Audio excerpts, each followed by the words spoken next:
So hello dear student, কেমন আছো? I hope প্রত্যেকে শুধু ভালো না ভীষণ ভালো আছো। স্ক্রিনের ওপর একটা প্রশ্ন আছে, প্রশ্নটা কি বলেছে দেখো। প্রশ্নটা সিম্পলি এটা বলা রয়েছে, আহ, এক মিনিট। ইফ এন এ মানে number of element set A equal to 4, number of element in set B equal to 3 আর number of element in A Cartesian product B Cartesian product C equal to 24 বলা আছে। কি বের করতে হবে? Number of element set C সমান কত।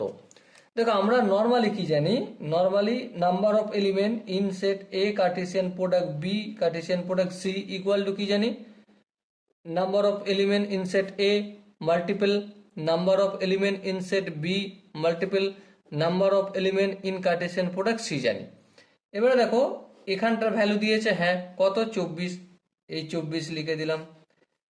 n n এর ভ্যালু দিয়েছে, হ্যাঁ number of element in product in set A কত দিয়েছে, 4, 4 লিখে দিলাম। Into number of element in set B কত দিয়েছে, 3, দেখো এখানে 3, 3 লিখে দিলাম। Into number of element in C করে দিলাম। দেখো 3 4 12, 12টা অপোজিট সাইড এলে ভাগ হবে, আর 24কে যদি 12 দিয়ে ভাগ করি সো আলটিমেট আনসার কত আসবে? অবভিয়াসলি 2। ওকে, সো ডিয়ার স্টুডেন্ট, এখানে যে 4টা অপশন আছে তার মধ্যে কোন অপশনটা ঠিক?